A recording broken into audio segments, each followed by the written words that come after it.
اس پہ چونکہ 5 نمازیں فرض ہیں اور ان کے اوقات بھی فضیلت کے یہ ہے کہ فجر کی نماز فجر کے موقع پر پڑھی جائے، ظہر کی نماز اس وقت پڑھی جائے جب زوال شروع ہو جائے، زوال کا موقع، جس پر پہلے کسی پروگرام میں اشارہ بھی ہوا کہ سورج آپ کے نصف النہار سے ادھر مغرب کی طرف آ جائے، آپ کے زوال کا موقع ہے، وہ آپ کی مثال حوالہ دیا تھا جی، وہ آپ کی فضیلت کا موقع ہے۔ اسی طرح سے عصر کی نماز اس وقت ہے جب عصر کا وقت ہو، عصر کی فضیلت کا وقت۔ عصر کی فضیلت کا وقت یہ ہے کہ جب آپ کوئی ڈنڈی لگا دیں زمین پر اور اس کا سایہ اس کے برابر ہو جائے، چونکہ مغرب کی طرف جب سورج آئے گا تو اس کا سایہ مشرق کی طرف بڑھنا شروع ہو جائے گا، اتنا ٹائم گزر جائے کہ اس کا سایہ جو ہے اس ڈنڈی کے برابر ہو، تو یہاں پر سے عصر کی فضیلت کا وقت شروع ہو جاتا ہے، ٹھیک ہے۔ اور ثواب یہ ہے کہ آپ وہ نماز عصر کی اس وقت پڑھیں جب عصر کا وقت فضیلت کا داخل ہو چکا ہو، مغرب کا وقت، مغرب کی نماز مغرب کے وقت پر ہے، اور عشاء کی نماز عشاء کے وقت پر ہے جب اندھیرا مکمل طور پر چھا جائے۔ اب اگلی بات یہ ہے کہ رسول پاک صلی اللہ علیہ وآلہ وسلم سے روایات اور احادیث موجود ہیں، بخاری شریف میں بھی ہیں، مسلم میں بھی ہیں، ہمارے ہاں تو بے تحاشا ہے کہ نبی کریم نے بغیر کسی عذر کے، بغیر کسی وجہ کے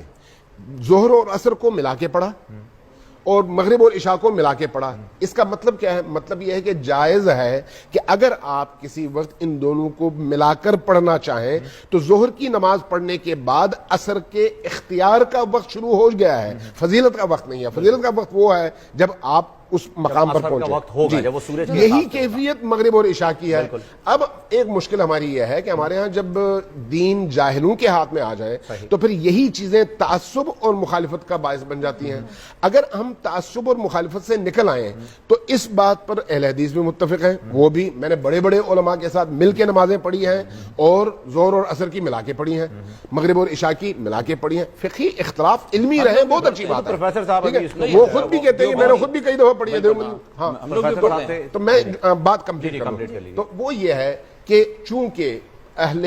تشیع یعنی مکتب اہل البیت کے ماننے والوں کو رخصت ملی ہے، اس لیے زیادہ تر لوگ اس رخصت سے استفادہ کرتے ہوئے دونوں نمازوں کو ملا دیتے ہیں، لیکن فضیلت الگ الگ پڑھنے میں اور اپنے وقت میں پڑھنے میں ہے، چاہے مغرب ہو یا ظہر ہو، عصر ہو یا عشاء ہو۔ آپ کے ادارے میں تو 5 وقت ہو گیا، حضرت کے علاقے میں 5 وقت نماز بالکل ہوتی ہے، بالکل نہیں، ہمارے بہت سارے ادارے ایسے ہیں جہاں پر 5 وقت کی نماز 5 اوقات میں ہوتی ہے۔ دیکھیے، یہ ٹاپک جو لے کے جا رہے ہیں